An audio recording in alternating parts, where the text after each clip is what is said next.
Welcome, everyone. Hi, so my name is Zaineb, Sajid. I'm Mhani Alaoui's moderator today. This is Mhani Alaoui, Moroccan author. This is the third book from Mhani. This book that we're discussing today is called The House on Butterfly Street. Can you guys all hear me? Okay, perfect. And so we'll start. So welcome, Mhani. This book depicts the plight of women in social issues of Morocco, notably single motherhood, out-of-wedlock relationships, child labor, slavery, women's position in society. And it's a story of a woman that lives on the in the house on Butterfly Street, but it's also a woman who has lived all the time there, and now she's trying to get out of this house in quest for. She's searching for this maid that used to work at her house, and so that's the main story, the skeleton, I'm going to say, of the story. But within the story, there's so many stories and so many characters and so many different issues that Mhani is talking about, which I love. And in this book, it somehow feels that you're not just describing the plight of these women and of these characters, but you're also deliberately taking a stance for them, asking us as readers to really take a look at them and within ourselves. And was this deliberate from you? Did you go ahead and did you do it on purpose to want us to really see life as it is within this book for these women? Sorry, I'm not too clear this morning. We had an event last night in Casablanca for Casa Mémoire, and it was long and difficult. No, and it was in French, so and now it was like in French, and with architects and journalists, and yes. So we spoke about the city a lot yesterday. Exactly. So today we're shifting, and we are going to speak about exactly. more women. And actually, yesterday we were mentioning that there is an unbalance in my book. There are much more women characters than female characters than male characters, which I did not notice when I wrote the book, but men definitely notice yes. and react to it. It's just the way the book was born and was created. There are just more women characters, but even though there are less male characters, they are still. I try to make them as deep and complex as I can from my point of view. So yes, the idea here. Do you hear me? It's difficult. It's very loud. The idea for me was to take a first character who was a traditional main character. A woman, educated, light-skinned, living in a house. It was a kind of a stereotypical main character. But then in the end, she's just a foil also for all the other women who are in her life. And then the story shifts to all these other women's lives. And so there's the story of the Senegalese immigrant, of the woman who disappears, Khalia, who worked in her house, but who was also a student. There's a story of her daughter who's a teenager. There's a story of the woman who owns the center. And I try not to make them, again, stereotypical or completely attached to their own places and social status. I try to show, on the contrary, the hierarchies between them and the structures of domination and violence that exist in a city like Casablanca and a society like ours. But it's not a pessimistic tale. Even though it's a dark Casablanca that comes out, it's not a pessimistic tale. It's a tale about people's resilience and their creativity in front of hardship. So yes, I try to put myself in these characters' shoes, even though, again, I know I am not a Senegalese immigrant. I know I am not I know I am not that, but I try to find connections, which is what writing is about, is trying to find connections and what connects us to each other, and without having the arrogance of thinking I fully understand another human being's experiences or inner worlds. Thank you. So I noticed that whenever you want to bring up an important subject for women, you showcase it through that specific woman, that specific character, whether it be about slavery, when you talk about the dada in the house, and what it means to have a dada. A dada is a live-in nanny, but not just nanny. It's an emblematic character in most of our homes. When we grew up, when we were younger, etc., you have a dada and you call it dada, and it's like she's part of the family. She sometimes has no name but dada, and it's from generation to generation, and it's something that is actually almost inherited. So if your mom was a dada, then you're probably going to be a dada as well, etc. So that kind of example, you have that also through Jeanne Ba, who's the Senegalese immigrant that you mentioned, and talk about how difficult it is for you as an immigrant to move to Morocco and to be living in the situation. So many social issues that you depict through your characters, but I noticed that it always starts with the names. So it's the first time in any book that I've read so far where there's such an emphasis on the first and last name, on the names and how you use the names to be powerful, as if you're suggesting somehow that here, by putting the name, first and last name, I exist not just as my first name, but also the history of the last name.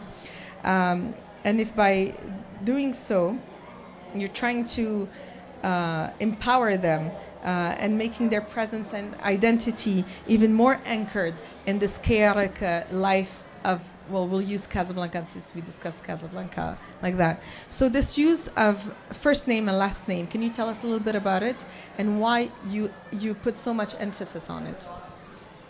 So for me, the stories of last names and how they come about and how they've evolved through time is a completely different topic. It's a historian's prerogative.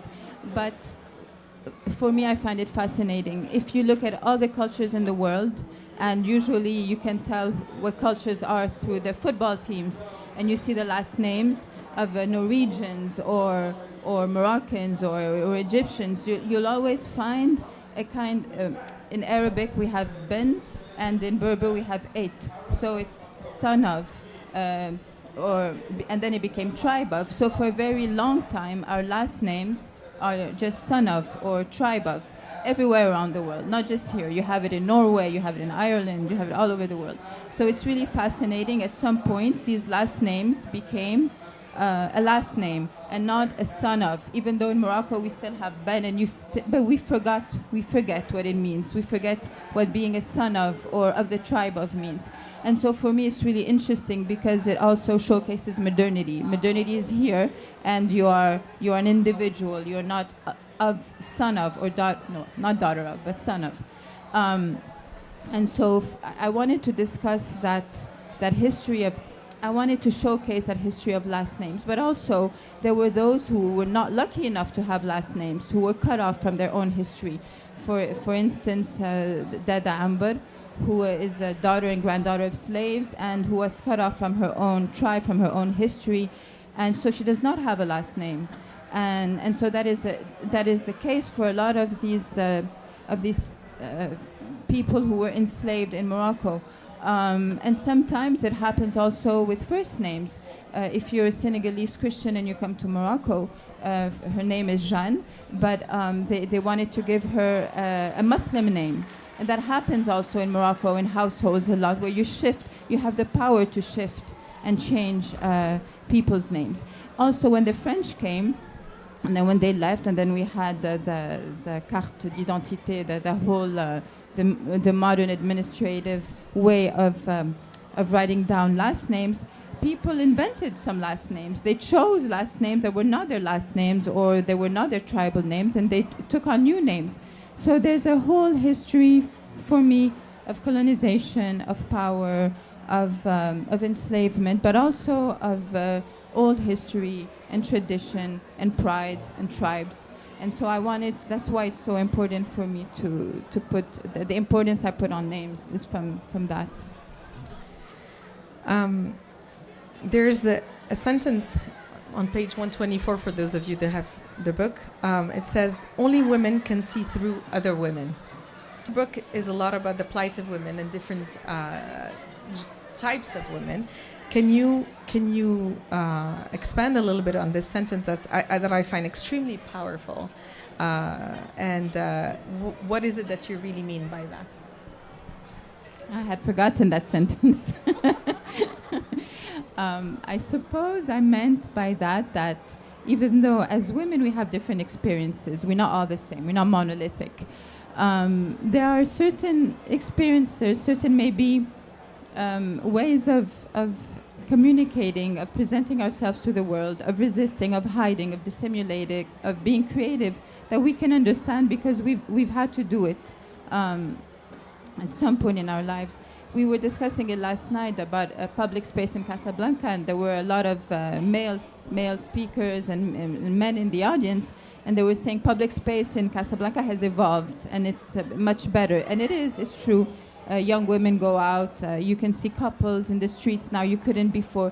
It has evolved, but sometimes, but I felt like saying, why don't you dress up as a woman, different kinds of women, and go into the streets of Casablanca and then tell me if you think being a woman in Casablanca is the same as being a man. So maybe I think that's also what I meant, that there are certain experiences that we feel in this kind of society, in this kind of structure, that that creates maybe a kind of sisterhood, perhaps, a kind of hope, maybe a kind of resistance also. Maybe that's what I meant.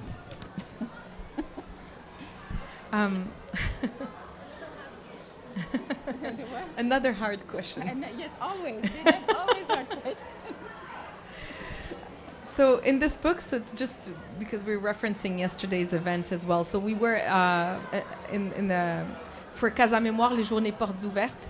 It's about Casablanca in literature, and indeed Casablanca is really showcased in your book in such a beautiful way. I found myself falling in love again with Casablanca, places that I totally forgot about, the architecture, the way of being, the rhythm of Casablanca, and it's incredible what you have succeeded in doing in your book, where you sort of created the base for it. So the scene is in Casablanca, which is a chaotic city, one that makes you move 1,000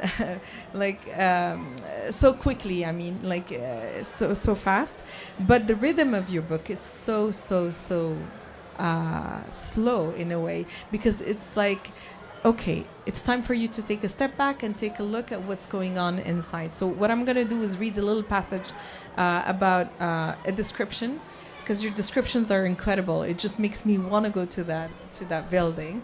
And then I'd like to discuss the rhythm of the book in correlation to Casablanca, maybe in homage for yesterday's talk. So page 53 for those who have the book. Bnimsik was a rectangular city spread. It wasn't as alien as the chasms created by word had led her to believe.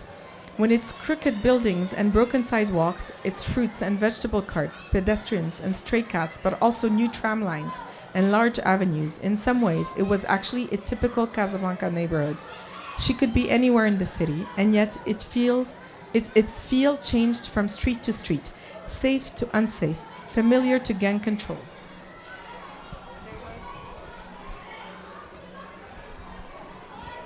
There was a sense here that a spark could flare up in an instant, destroying everything in its passage.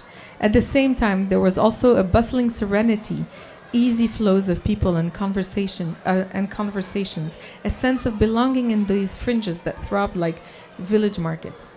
Nadine stopped at a bakery on the way to pick up a cake.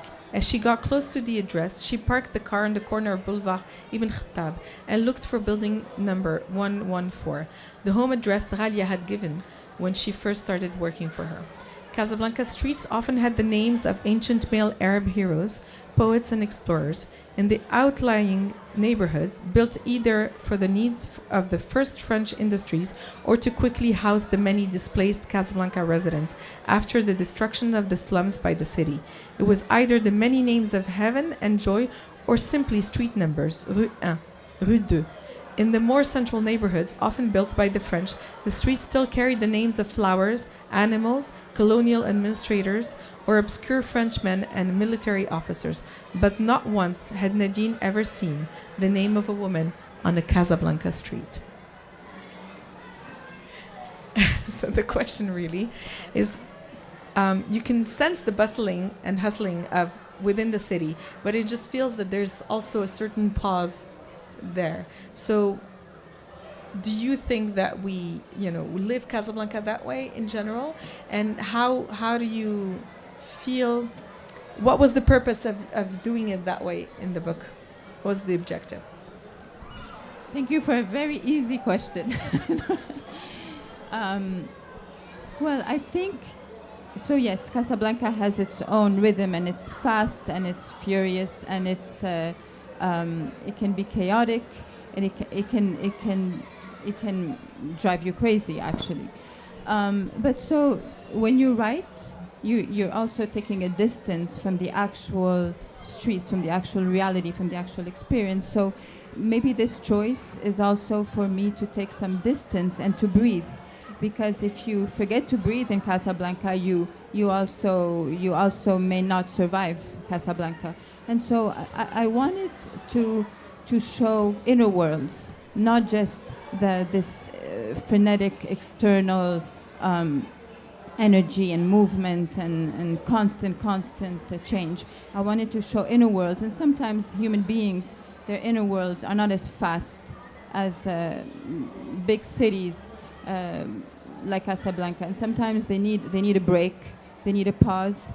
Otherwise, they can shatter and break. And so for me, this was a way of resisting it's not I'm not going to say traumatic, but the pressure that a city can have on its citizens, is to showcase the inner worlds in a slower, maybe more poetic and more calming manner. So for the contrast. So the main character's name, well, she's not really the main character. It feels like everyone is the main character, but one of the main character, Nadine, who's a physician, doctor, but doesn't work anymore. She's in her house and lives within this house, has a daughter, and this daughter does not talk almost the entirety of the book until the end. So I'm not sure how many of you have read the book, so I don't want to spoil it for you guys, but there's one sentence that Nadine said to herself. She said, as she was seeing her daughter, she said, Al had the same fierceness, and it frightened her. And when I read that sentence, it just reminded me of the many ways that we live in Morocco, which is there's a way that we live for us and a way that we live for society. And then that it's really, as a woman, not a good thing to be fierce, not a good thing to be spoken, not a good thing to express yourself, and that there's a certain duty that you have to have and a certain way that you're supposed to be as a woman. And her as a woman in the background, which is not really, she evolves throughout the book not to be in the background, but at this point within the book, in the beginning, she is an effaced, someone that's completely hidden somehow. She hasn't really, forgotten, puts herself in the background. And she says this about her daughter, how the same fierceness that she used to have, and it frightened her. So my question is, do you still believe that women's fierceness can still scare off people, even though we have evolved as women in Morocco? Well, mainly, I'd say, in the big cities. Thank you. Yes, I think women being fierce is definitely something that can be terrifying. Maya Angelou, I forget exactly her words, but she said, "Be angry. You have to be angry, not bitter. Bitter is destructive, and anger is creative." And I find that to be so true. And a fierce woman, an angry woman, or as we can see today in universities in the US, angry kids, fierce kids, they can terrify you because they're not supposed to be that. They're supposed to be in their places. And the anger is like a fire, but it's a creative fire. And so, yes, I do think that fierce women can be terrifying because it's a strength, and it's a creative strength, a creative force. And it's also breaking chains. And so, yes, I think it's changing. And I think women also are starting to understand through many things, even through simple things like, coaches or personal development, things that might sound silly, but you have the right to be angry, you have the right to be fierce, you have the right to be present. And I think for Nadine in her generation, you still had to play a game. You still had to hide that part of you. But then she sees that her daughter is not part of that generation, and that she will probably show how fierce she is, and then she probably will not fit in, or her path will be a more difficult one, but a path that in the end, well, Nadine understands that her daughter has to take her own path. And so, yes, but I do think anger and fierceness are, for me, they're linked, and I think they're being repressed. And the reason why you repress anger and fierceness, again, not bitterness, is because they can be threatening. They can be threatening to a social order, they can be threatening to power, they can be threatening to structures of domination. Very powerful answer, thank you. So I know I refer a lot to the rhythm of the book because it really marked me and made me want to take every sentence that you read, make me want to take every sentence that I read and turn it into like a moment where I have to do some self-reflection. And at one point I realized that in a lot of your characters, there's a certain solitude within that they have within that oozes out of the character actually, and you sense that a lot of them, they have a bustling life, they have everything, but they're in solitude in their own quest, whether it's personal and whether and in their own reflection, and also somehow because they have accepted their faith and the way, like we take Deda, it's her faith, but there's also a solitude in the fact that she's the only one who has that status in the house, and she knows that that's the way it needs to be carried on and doesn't even question herself. So can you tell us a little bit about solitude and in these characters? And most precisely for me, I also would like you to answer, do you think that solitude is within everyone, even if they have a fulfilling life? So I'll answer the question about solitude, but do you want me to answer the question about rhythm as well? Or that was... Well, I'll answer the question about solitude. So about solitude, it's my personal conviction that human beings are fundamentally alone. Why? Because we are fundamentally unknowable, 100%. We can never be known, perhaps even to each other, to ourselves, 100%. And so that fundamental unknowability of the other, of even a brother, sister, a child, a parent, a spouse, a friend, that fundamental full unknowability is, for me, makes us solitary beings, and our entire lives are quests for connection and for meaning through others as well. Quests that in cities like Casablanca can be sometimes cut or destroyed, or we are told we are individuals. These connections are not as important as, wealth or status or all these other things. But then in the end, we are still looking for these connections towards others. And so I do. But what I am trying to show is that there is a way that solitude is not a negative thing. It's also very powerful because it's the core of our humanity, of our own way of being in the world. But also I'm trying to show here that it is perhaps not necessary to know each other fully, but I mean, it's a word we use a lot in English, but not, I don't know the word in French, but it doesn't matter here. It's community building. there are ways that we can build together some kind of community and not having to fully, aggressively, completely know or control or possess another human being. And for the rhythm of the book, from what I hear, it goes fast, it's a page turner, but you're right, the rhythm is slow and it's careful, and it's, again, it's about people's inner worlds more than just the city and its buildings and streets. Speaking of buildings, the house, I was wondering if Nadine's house, well, it's not just her house, but that house, is it her prison or is it her safe haven? And I think she also asks herself that question at one point when she finally decides to leave the house. But what do you think about it? I think her house never became a home, but she always had another hidden house home inside of her that protected her, in which she felt safe even though she didn't physically live in that other house. So it became a kind of that house where she lived in with her family became it's really loud. It became a kind of prison because it never became a home. And I think a house can become a prison if you're not able to make it into a home.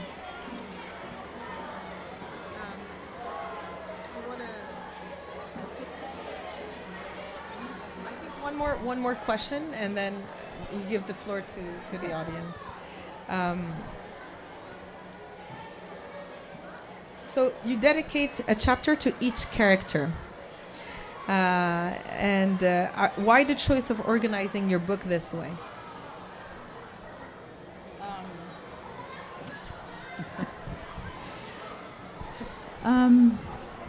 I think I wanted to invert maybe the order of importance.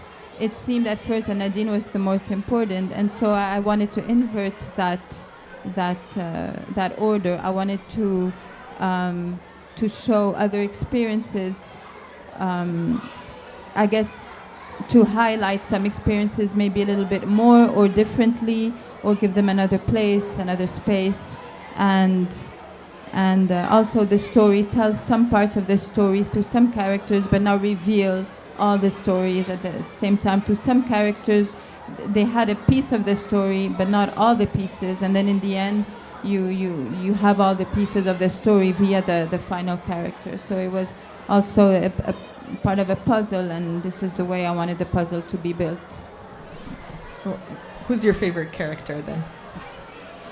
Again, we had the same question yesterday, and the other two writers said one said the character was Casablanca. It was all the novels about Casablanca. The other said his main character, and I thought that was really interesting, was resistance. That all of his characters were about resistance. I kind of agree with both of them. Casablanca is definitely important and beloved, and resistance is definitely a trait that is that we cherish, at least us three, those two writers and myself.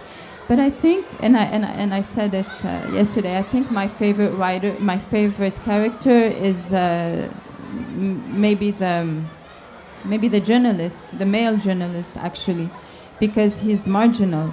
He's unknown father. He's a journalist and struggling to be a journalist, to be ethical, but you can never be 100% ethical.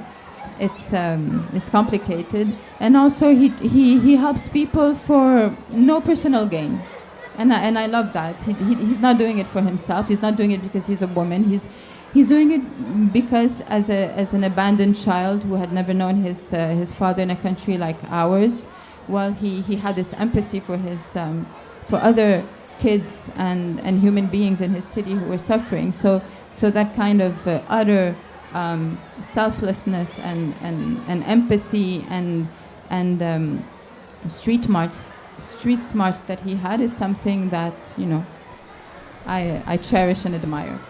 I have one more question. I was wondering if there is one message specific. What is, if you had to choose one message for your book, what would be that message that you want to share with all of us? I think it would be to have empathy and to be able to build together differently in spaces that are unexpected, in spaces that are not official, in spaces that maybe you will disregard, or, well, especially not in Rabat, but in a city like Casablanca, we have a lot of complicated spaces, a lot of marginalized spaces. And so maybe try to have empathy and listen and you know, try to maybe build community with people who are other than you, who are different from yourself. Yeah. Okay, so we're gonna open the floor to questions. Yeah, sure. Hello, I'm loud. I'm glad you're loud. Yeah. So I have two questions, if you'll allow me. The first one is, you're an anthropologist. How does it impact your work as a writer? And the second one, I'm super interested in the way you write. Do you need to be isolated? Does it take you very long time to write? Or do you, or can you do it while living your life? Thank you, Meha. Yes, definitely being an anthropologist definitely informs my work. But I also think I chose to be an anthropologist because of the way the discipline functions is something that speaks to me. It's not, as anthropologists, we don't consider ourselves experts, but we put ourselves inside a situation, inside the field. And so for me, that works as well for novels. And so definitely being an anthropologist has informed my work in maybe in positive ways, because I have an understanding maybe of kinship, of structures of domination, of what structural violence means, what gender roles are, what gender theory is. But it can also be something very negative because it's very theoretical. And so it's very hard for me sometimes to think of human beings as human beings and not just as parts of a social structure and a historical or political consequences. And so that's my challenge. So it's both something that informs my work, but also something that can hinder poetry and creativity and imagination. And so, well, I have 3 kids. So yes, I do need to isolate myself. So thank God for school, because they're in school all day. But yes, I do need at least a week or 10 days to put the whole novel in place. I need to be outside of my house. I need to find a place to go and do that. And then once it's all out there, then I can be in my house. Which is where I work. I have an office in my house. But it's not always easy. It's a big challenge. But yeah, so I find, yes, I have a discipline every day. Even if I don't produce much, I go into my office.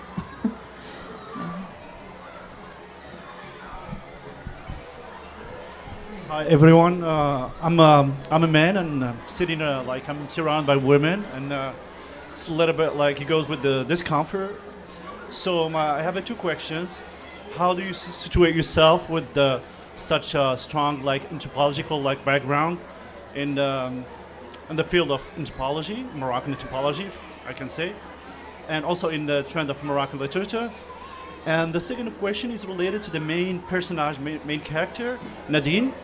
Don't you feel like she, her decision to stay at home and not working, was the main reason why she was trapped and imprisoned? Because she has a degree, she's a physician, I guess, and she has a lot of potential. She can, read the whole society. So was she victim of herself because it was her own decision to stay at home, and all this kind of potential went away? Sorry for Thank you for that question. So about Nadine, yes, I think you're right. I think at some points she stopped fighting. and she was maybe given what happened, she was pressured into that. But I think she also stopped fighting. I mean, I didn't delve into that too much, but I think also she was traumatized, and so this was her reaction. It didn't last a lifetime, but this was it lasted a few years. But then she woke up again, and so yes, I do think she's responsible. She's partly responsible for her decisions, and I think she knows she's responsible, and she knows even the way her child is. That she's responsible for that. And her daughter tells her, as most teenage daughters do with their mothers, that she is to blame. So she knows she is partly to blame. And for the anthropological part, so I did my PhD on immigration in Morocco. So I did all my field work here. And then, so I'm an anthropologist by training. I don't do a lot of field work. So I can't say I'm an actual anthropologist. I teach anthropology, but I started again doing field work.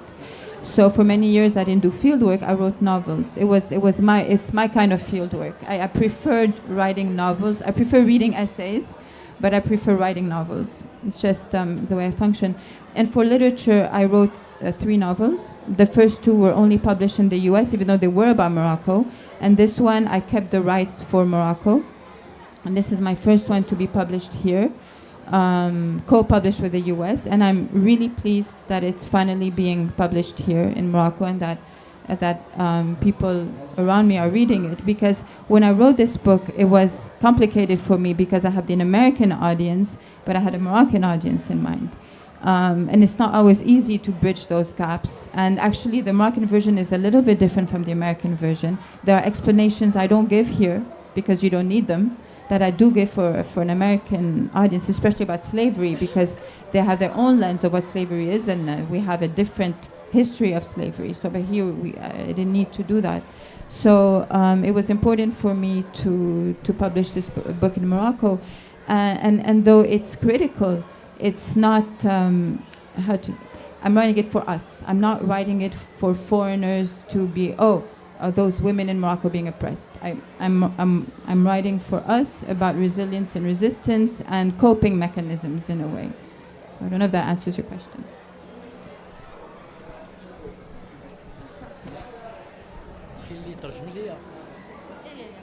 D'accord, merci. جمالي حسن باحث وشاعر في التراث الأندلسي وكاتب وباحث في الكتابة الأدبية. سؤالي لا يكون حول الكتاب كيف القصة لأن ما زال أو الرواية. سأتطرق إلى شيء واحد من خلال حديثها، وأنا أرى في وجهها بياضا وصفاء للكتابة شاعريتي هذه في هذه المداخلة. سؤالي الآتي: ما هي الحالة النفسية والأدبية وأنت تنحتين بقلمك وحبرك على الورق، وكيف وجدت الكلمات أو العبارات في سياق أو النسق التي عملت عليه في الكتابة الأدبية ليكون جاهزا للقارئ ويبقى للقارئ وليس لك؟ وشكرا. C'est difficile. Non, j'ai compris. There are 2, yeah. Did you understand me? everyone for the question? Yes, to translate. So there, it's in 2 parts. The first one is what is the. Alors, اسمح لي قلتي عاود لي la première partie. He's a professor of Andalusian culture. اوكي. Non, هلا tu le présentes. لا حيت il y a beaucoup de bruit. الحالة النفسية ديالها في خلال الكتابة هي ديالها هي ماشي ديال لا اوكي. الكتاب ديالها Okay. هي. What is your state of mind and sense of values when you're writing this book? That's first question. Deuxième question.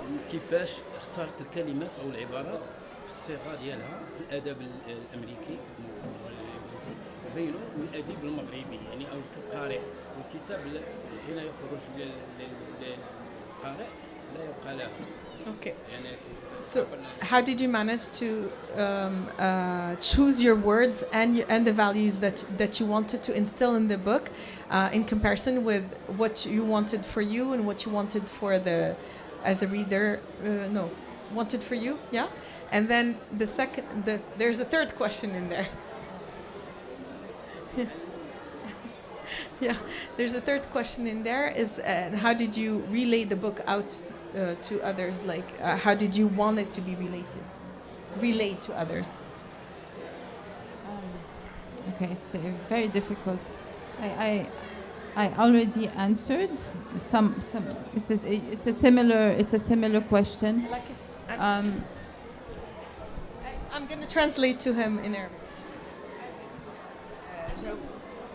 جاوب عليه. جاوب عليه الأستاذ. جاوبت الأستاذ. Mais غادي نترجم لك. I'll translate. Vous parlez pas anglais?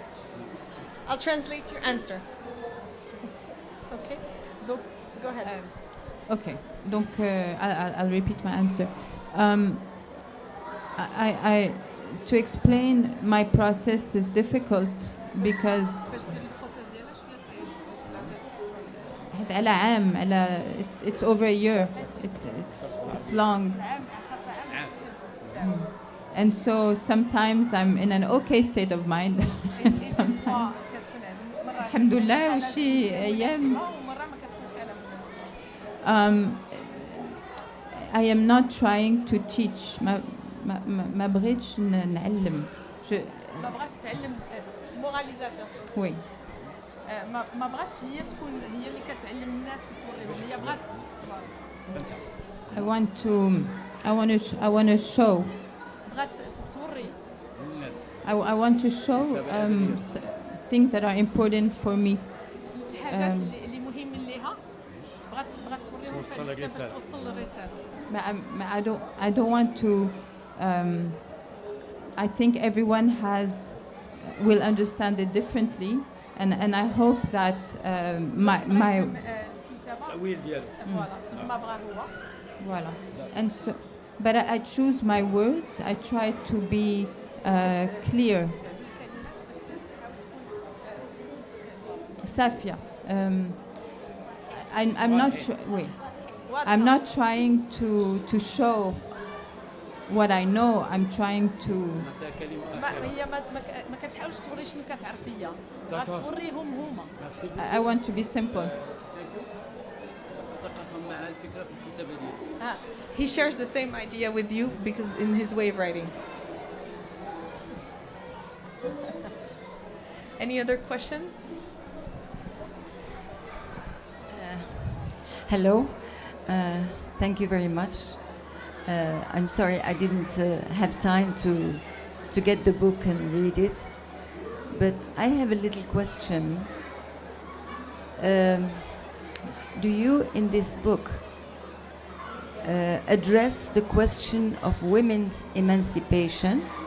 I understand that what you address is the complexity of women's life in such a city as Casablanca and in Morocco, and especially middle-class women, but the presence of a dada.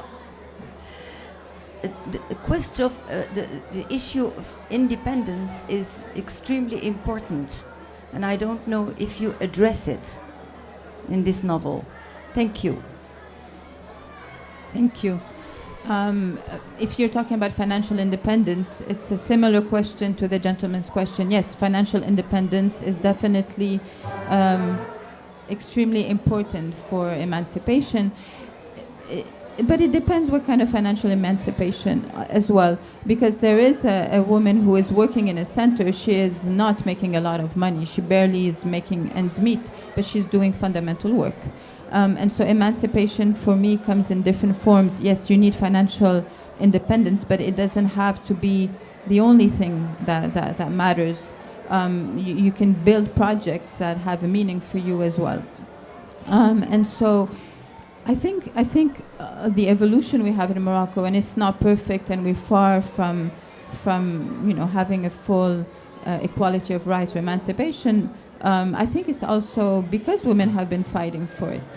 I think they have been in the streets. I think they have been in pushing spaces, even via social networks. Voices are being heard. Women are very present. And I think these past 10 years have been really revolutionary. And I think women played a part in it. We downplay their part. We talk about more official channels, but definitely people have been listening. And I think they have been emancipating themselves.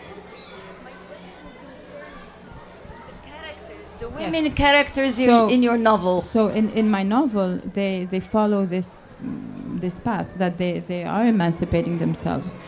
They are resisting. How does change happen? How does change happen? Because if you look at structures of domination, then there should not be any change possible, because here are the hierarchies. Change happens through sometimes little things, at the day-to-day. And that's what I'm showing in my novel, is that they are resisting on a daily basis. And so, yes, it's about women's and children's rights. It's about a woman who has a child outside of wedlock.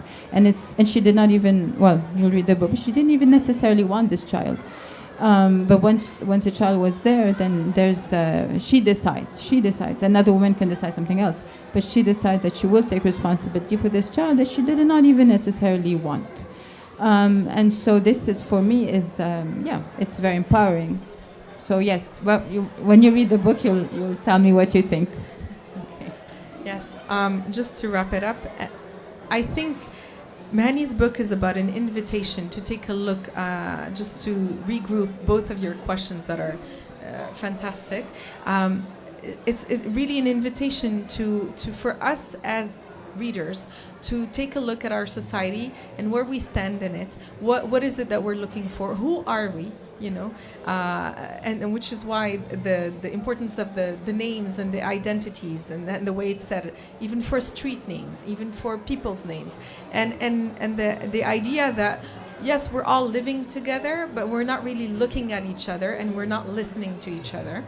And yes, it never feels at any time that she's giving us a lesson on how to do things or why we need to do things, but it's mainly just take a pause, people, and just listen and see who they are. And that's why I love your book so much, because each character speaks to me differently, and I managed to identify with each character somehow, because maybe not about the situation, but about the feeling they had, about this emotion that they're feeling that we somehow have felt at one point in our life. So thank you for this book. Thank you for all the time that you put in it. Thank you for being here today. Thank you, all of you, for being here. We appreciate your questions and your time and your presence.